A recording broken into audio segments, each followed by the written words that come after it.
मस्जिद से होने के बाद वो लोग लॉन्ग ड्राइव पर निकल गए थे। रास्ते में उन्होंने जूस और सैंडविच ले लिया। खुली सड़क पर गाड़ी हवाओं से बातें कर रही थी। राइड एक हाथ से ड्राइविंग करता जबकि दूसरे हाथ से आयला का हाथ थामे हुए था। आसमान ने काली चादर ओढ़ रखी थी जिस पर चमकते हुए सितारे आसमान की खूबसूरती में चार चांद लगा रहे थे।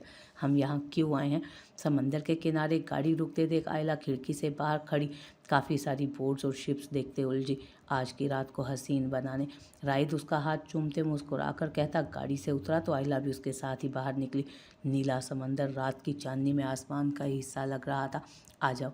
राइड ने समंदर को देखती आयला को पुकारा तो वो मुस्कुराते हुए उसके पास आई। हम कहाँ जा रहे हैं? सरप्राइज़ है, राइड मोहब्बत से चूर लहजे में कहता उसका हाथ थामे आगे बढ़ गया।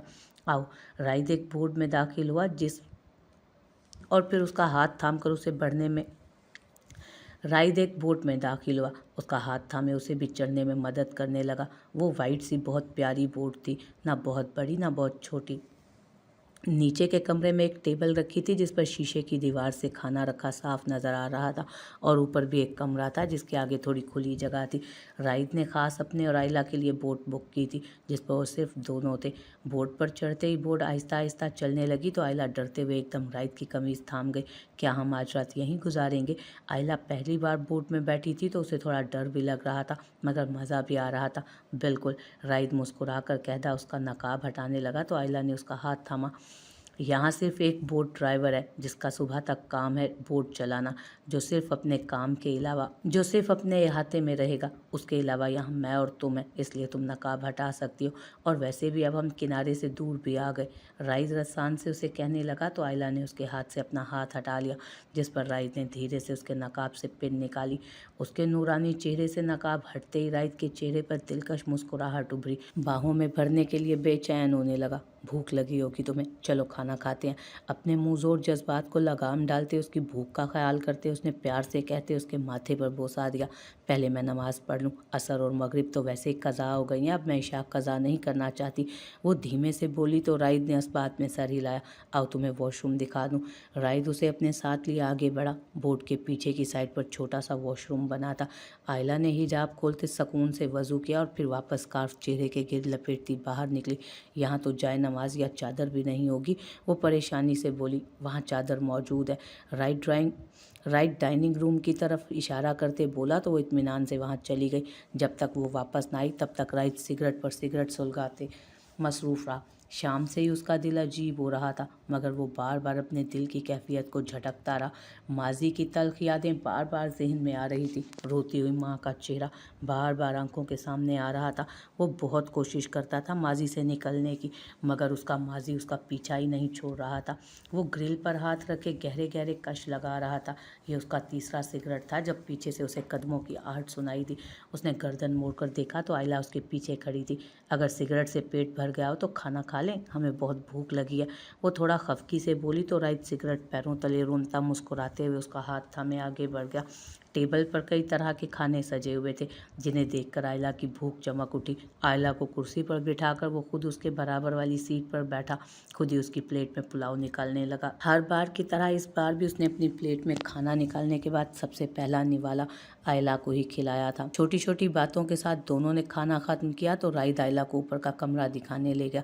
छोटे से टेरेस के सामने बने कमरे का जैसे ही उसने दरवाज़ा खोला आयला का मुंह खुला का खुला रह गया। पूरे कमरों को खूबसूरत गुब्बारों से सजाया गया था। फर्श पर, छत पर, हर तरफ गुब्बारे ही गुब्बारे थे। गोल बेड के बीच में गुलाब की पत्तियों से दिल बना था जिस पर बहुत ही खूबसूरत सी हीरे की अंगूठी रखी थी जिसके बराबर में दिल शेप का रेड वेलवेट केक भी रखा था। आयला को ये सब ख्वाब नुमा लग रहा था।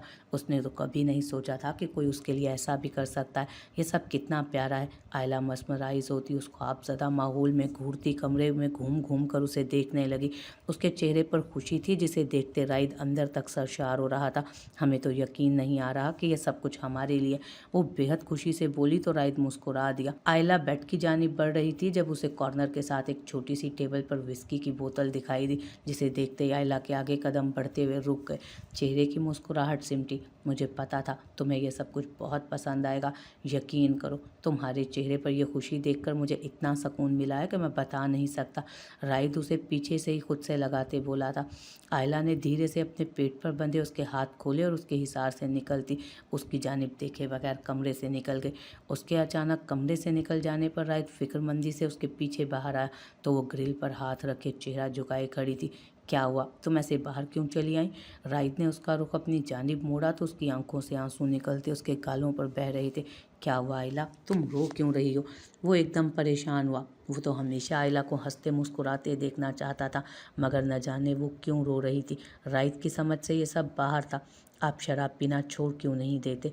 वो आंसू बहाती भारी आवाज़ में बोली तो राइद बात समझते गहरी सांस भर गया। मैंने तुम्हें कहा था ना, जो चीज़ मुझे पसंद होती है मैं उसे कभी नहीं छोड़ता।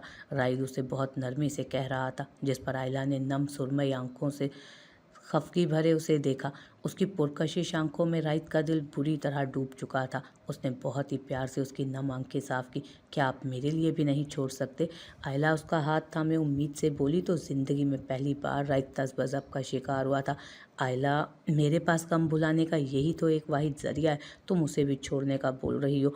राइद समंदर में उठती हल्की हल्की लहरों को देखते बोला अफसुर्दगी से। हम हैं ना राइद, हम आपके हर जख्म पर मरहम रखेंगे, आपका गम बांटेंगे, मगर प्लीज़ हमारे लिए शराब छोड़ दें। वो उसके करीब आती उसका चेहरा हाथों में थाम कर अपनी तरफ मोड़ती इल्तजाइया अंदाज में बोली, आप हमसे सच्ची मोहब्बत नहीं करते ना? वो उसकी पूरी बात होने से पहले उदासी से बोली तो राइद ने तड़प कर उसे कमर से थामते खुद से लगाया। राइद खान खुद से ज़्यादा तुम्हें चाहता है। तुम्हारे बगैर मेरा कोई वजूद नहीं। मेरे माजी ने मुझे एक पत्थर दिल इंसान बना दिया है आयला, मगर मेरा दिल तुम्हारे मामले में बहुत नर्म है। मुझे लगता था कि मेरे अंदर से सारे एहसासात जज्बात सब खत्म हो गए हैं, मगर तुमने मेरी ज़िंदगी में आकर मुझे फिर से जीना सिखा दिया है। मुझे बताया है कि मैं भी प्यार कर सकता हूँ। मेरे एहसासात और जज्बात अभी भी ज़िंदा है। आयला, कभी मेरी मोहब्बत पर शक नहीं करना। चाहे तो मेरी जान ले लेना, मगर कभी ये नहीं सोचना कि मुझे तुमसे मोहब्बत नहीं। राइद खान आखिरी सांस तक तुमसे मोहब्बत करेगा। राइद ने बहुत ही मोहब्बत से जज्ब के आलम में अपना दिल खोलकर उसके सामने रख दिया, जिस पर आयला ने मुस्कुराते हुए अपना हिसार उसके गिर्द बांध दिया। तो फिर शराब छोड़ दें, हराम है वो। उसकी एक बूंद भी अगर कपड़ों पर गिर जाए ना तो कपड़ा नापाक हो जाता है, और आप तो उसे अपने अंदर उतारते हैं। वो बहुत नरमी से उसे समझा रही थी। राइद, हम आपका साथ इस दुनिया से लेकर जन्नत तक चाहते हैं। हम चाहते हैं हम दोनों जन्नत तक साथी बने, और ये तभी होगा जब आप इन हराम चीज़ों को छोड़कर अल्लाह का रास्ता अपनाएंगे। तो बताएं, क्या आप जन्नत तक हमारा साथ चाहते हैं? वो उसके साथ लगी प्यार से इस्तफसार करने लगी तो राइद ने शिद्दत से उसे खुद में भींचा। राइद खान तुमसे वादा करता है कि आज के बाद कभी शराब को हाथ नहीं लगाएगा। वो शिद्दत से कहता उसके सर पर लब रख गया तो आयला का दिल एकदम ही हल्का फुल्का हुआ। उसे राइद के किए वादे पर यकीन था। वो जानती थी कि दुनिया इधर की उधर हो जाए, मगर राइद खान आयला से किया वादा कभी नहीं तोड़ सकता। वो उसकी मोहब्बत पर पूरी तरह ईमान ले आई थी। आपसे एक बात पूछूं? वो सर उठाते ठोड़ी उसके सीने पर रख के मासूमियत से बोली। उसे ये एकदम सही वक्त लगा था अपनी बात पूछने का। वो बात जो कब से उसके दिल में चल रही थी, आखिर वो पूछने ही वाली थी। राइद ने बारी बारी उसकी आंखों पर लब रखते कहा, आपके माजी में ऐसा क्या हुआ था जिसने आपको इतना सख्त बना दिया है?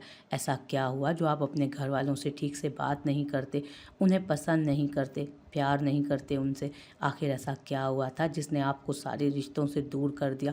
वो बहुत उलझन से उसे देखकर पूछ रही थी, जिस पर राइद उसे छोड़ते ग्रिल पर हाथ रखे स्याह आसमान को देखने लगा। सुनना चाहती हो कि ऐसा क्या है जिसकी वजह से मैं अपने घर वालों से नफरत करता हूँ? वो उसकी तरफ चेहरा किए अजियत भरे लहजे में बोला तो आयला इस बात में सर हिला गई, जिस पर राइद जख्मी सा मुस्कुराकर फिर आसमान की जानिब देखने लगा। माजी, बाबा कहाँ जा रहे हैं? तो राब खान को बाहर जाते देख 7 साला राइद भागते हुए उनके पास आया था। पंचायत में जा रहा हूँ, तुम चलोगे मेरे साथ? उन्होंने प्यार से पूछा तो राइद जोरों शोर से इस बात में सर हिला गया। अरे वाह, फिर आ जाओ, चलो। अच्छा है, तुम भी अभी से मेरे साथ जाओगे तो बड़े होने तक सब कुछ बहुत अच्छे से समझ लोगे। तो राब खान उसका गाल थपथपाते मुस्कुराकर बोले तो वो खुश हो गया। मैं मामा को बता कर आता हूँ। राइद जल्दी से कहता अंदर की जानिब भागा, मगर खदीजा बेगम को बाहर आते देखा तो रुक गया। मामा, मैं बाबा के साथ पंचायत में जा रहा हूँ। राइद ने खुशी से उन्हें इत्तला दी। वो बहुत ही कम हवेली से बाहर जाता था, पढ़ाई में इतना मसरूफ़ रहता था कि उसे और किसी चीज़ का होश ही नहीं होता था। वो बहुत ज़हीन बच्चा था, हर चीज़ बहुत जल्दी कैच कर लेता। उसे पढ़ने का बहुत शौक़ था, जिस वजह से वो इतनी सी उम्र में किताबों में मसरूफ़ रहता। नहीं राइद, आप नहीं जाओगे, खदीजा बेगम संजीदगी से बोली तो राइद के चेहरे की मुस्कुराहट मद्धम पड़ी। बड़ी सी चादर अपने गिर्द लपेटे वो अपने भरे भरे वजूद को छुपाए, सर पर अच्छे से दुपट्टा ओढ़े हवेली के दाखिली दरवाजे के सामने संजीदा खड़ी थी। राइद के पैदा होने के इतने सालों बाद अल्लाह उन्हें दोबारा माँ बनने की खुशी दे रहा था। वो खुश थी मगर परेशान भी थी। क्यों? उसने उदासी से पूछा। उसके चेहरे की उदासी देखते तुराब खान फौरन बोले, मेरा बेटा ज़रूर जाएगा। इतने से बच्चे को आप अभी से अपने साथ पंचायत में ले जाकर उसके दिमाग में अपने किए गलत फैसले बिठाना चाहते हैं क्या? खदीजा बेगम सर्द लहजे में कहती तुराब खान को गुस्सा दिला गए। खदीजा, ज़ुबान संभाल कर बात करो। वो गुस्से से दहाड़े तो राइद सहम गया। खुद तो लोगों के साथ नाइंसाफ़ी करते ही हैं, अब चाहते हैं मेरा बेटा भी उनके जैसा बन जाए। वो सर झटकती बुड़बुड़ाई। चलो राइद। वो खदीजा बेगम को घूरते राइद से बोले। वो बाबा, मुझे अभी याद आया मैंने स्कूल का काम नहीं किया, इसलिए मैं आपके साथ आज नहीं जा सकता। आप चले जाएं आज, मैं फिर कभी चला जाऊंगा। राइद ने मुस्कुराते लहजे में अपने बाप को अपनी बात का यकीन दिलाते अंदर की तरफ भागना शुरू कर दिया तो तुराब खान चोला उगलती निगाह अंदर जाती अपनी बीवी पर डालते बाहर निकल गए। तो राब खान के जाने के कुछ ही देर बाद राइद दबे कदमों माँ के कमरे में दाखिल हुआ तो उसकी जानिब पुश्त किए जाए नमाज पर बैठी कुरान पढ़ रही थी। राइद, वो बगैर आवाज़ किए उनकी जानिब बढ़ रहा था मगर फिर भी उन्हें पता चल गया था कि राइद आया। मम्मा, आपको कैसे पता चल जाता है कि मैं आया हूँ? मैंने तो बिल्कुल आवाज़ भी नहीं की थी। राइद उनके सामने दो जानू बैठते हैरत से पूछने लगा। मैं माँ हूँ तुम्हारी खुशबू से भी तुम्हें पहचान लेती हूँ। माँ ने नरमी से उसके गाल खींचते कहा तो वो खिलखिला उठा। उफ, अच्छा हुआ मैं यहाँ आ गया और आपको देखकर मुझे याद आ गया कि मुझे भी नमाज़ पढ़नी थी। मैं अभी जल्दी से वज़ू करके आता हूँ। राइद माथे पर हाथ मारकर कहता जल्दी से वॉशरूम में घुस गया तो खदीजा बेगम भी मुस्कुरा दी। वज़ू करके आते उसने जल्दी से अलमारी में से दूसरी जाए नमाज़ निकाली और अपनी माँ के साथ ही जाए नमाज़ बिछाने लगा। उसने 5 साल की उम्र में कुरान मुकम्मल पढ़ लिया था और उससे पहले खदीजा बेगम उसे अपने साथ नमाज भी पढ़वाती थी। जब वो और छोटा था तब शौक में अपने चचा के साथ मस्जिद जाया करता था, मगर जब से वो गए थे राइद घर में ही नमाज़ पढ़ता था। खदीजा बेगम को याद न था कि कभी उन्होंने तुराब खान को भी नमाज़ पढ़ते देखा हो। वो जब से शादी होके आई थी शाज़ो नादिर ही तुराब खान मस्जिद जाते थे, या ये कहा जाए तो बेहतर होगा कि सिर्फ जुमा के जुमा ही मस्जिद जाते थे। वो भी कब, ये कोई नहीं जानता था। मगर खदीजा बेगम अपने बेटे की परवरिश बहुत अच्छे से कर रही थी। उसे हर अच्छी बुरी बात बताती थी, अपने साथ नमाज़ पढ़ाती। अब भी वो खुद से ही आ गया था नमाज़ पढ़ने। वो बहुत सुकून से अपनी माँ के पहलू में बैठकर नमाज़ पढ़ रहा था। नमाज से फारिग होकर उसने दुआ मांगकर दोनों हाथ चेहरे पर फेरे और फिर कुछ पढ़कर अपनी माँ पे फूंक मारी, जिस पर खदीजा बेगम मुस्कुरा दी। मामा, मैंने आप पर हिफाजती दुआ पढ़कर फूंक मार दिया, अब आप महफूज रहेंगी। वो मासूमियत से बोला तो खदीजा बेगम को अपने बेटे पर ढेरों प्यार आया। राइद, मुझसे एक वादा करो। वो अपना हाथ उसके सामने फैलाती प्यार से बोली तो उसने जल्दी से उनके हाथ पर अपना हाथ रख दिया। आप मेरे बहुत समझदार बेटे हो राइद, आपने मामा की हमेशा हर बात मानी है, उन्हें खुश किया है। अब भी मुझसे एक वादा करो, अगर मुझे कुछ हो गया तो आप अपने आने वाले छोटे भाई या बहन से बहुत प्यार करोगे, उन्हें एक अच्छा इंसान बनाओगे। अगर आपकी बहन आई तो आप उसे एक अच्छे बड़े भाई का मान दोगे, हमेशा उसकी ढाल बनोगे और उसे प्यार करोगे। राइद बेटा, मैं जानती हूँ कि आप इन सारी बातों के लिए अभी बहुत छोटे हो, पता नहीं आपको मेरी बातें समझ भी आएंगी या नहीं, मगर हमेशा मेरी बात याद रखना, बेटियाँ बोझ नहीं होती जिन्हें आप सर से उतार कर फेंक दो, बल्कि बेटियाँ तो सर का ताज होती हैं जिन्हें सर पर सजाकर एक बाप, एक भाई बादशाह बनता है। अपनी बेटी का बादशाह, अपनी बहन की ढाल, जिनके साए में बेटी राज करती है, खुशी से अपनी ज़िंदगी गुजारती है। मुझसे वादा करो राइद कि कभी आप अपनी बहन को अकेला नहीं छोड़ोगे, उसे खुश रखोगे, उसकी हर ज़रूरत को पूरा करोगे, चाहे मैं हूँ या ना हूँ, आप उसका ख्याल रखोगे। मानोगे ना आप मेरी बात? वो बहुत नरमी से उसे समझा रही थी, जिसे राइद बहुत गौर से सुन भी रहा था। मामा, मैं आपसे वादा करता हूँ कि अपने भाई या बहन का बहुत ख्याल रखूँगा, उनसे बहुत प्यार करूँगा, उनके साथ खेलूँगा भी, मैं हमेशा उनके साथ रहूँगा। वो बहुत समझदारी से बोला बोला तो खदीजा बेगम ने उसे गले से लगा लिया। वो बहुत खुश थीं कि उनका बेटा बहुत फर्माबरदार है, वो उनकी बात मानता है, वो बिल्कुल अपने बाप पर नहीं गया था। उन्हें बहुत खुशी थी इस बात की। उनको इस बार बेटी लग रही थी, मगर वो परेशान भी थीं कि अगर बेटी हुई तो उसके नसीब भी कहीं उसकी माँ के जैसे ना हो। वो जानती थी अगर बेटी हुई तो उसका बाप भी उनके बाप की तरह बेटी को सिर्फ बोझ समझेगा और सिवाय बुरा भला कहने के कुछ ना करेगा। उनकी बेटी हमेशा बाप के प्यार को तरसेगी, मगर वो खुदा का शुक्र अदा करती थीं कि शोहर ना सही मगर बेटा तो प्यार करने वाला था। उन्होंने इसलिए पहले ही राइत को समझाना शुरू कर दिया था कि अगर बेटी होती है तो राइत बाप की तरह उसे बोझ ना समझे, बल्कि उससे प्यार करे, उसे भाइयों वाला मान दे जो उनके भाइयों ने कभी उन्हें नहीं दिया था। वो मान जो उनके भाइयों ने उन्हें नहीं दिया था कभी, कम से कम उनकी बेटी को तो मिले। मामा आप रो रही हैं? अपनी शर्ट पर नमी महसूस करते राइत ने सर उठाकर माँ को देखा, जिसकी आंखों से आंसू रवा थे, मगर वो कह कुछ नहीं रही थी, बस उसे खुद से लगाए रोए जा रही थी। मामा आप रोए नहीं, मैं हूँ ना, मैं आपकी सारी बातें मानूंगा। मैंने वादा भी तो किया है ना आपसे, आप रोए नहीं प्लीज़। वो उनसे थोड़ा दूर होते उनके आंसू पोंछने लगा तो वो नम आंखों से मुस्कुराती उसका माथा चूमकर अपने साथ लगा गई। बाप ना सही, बेटा तो एहसास करने वाला था। कभी भी उन्हें शोहर का प्यार न मिल सका था, मगर वो बेटे के मामले में खुशकिस्मत थी।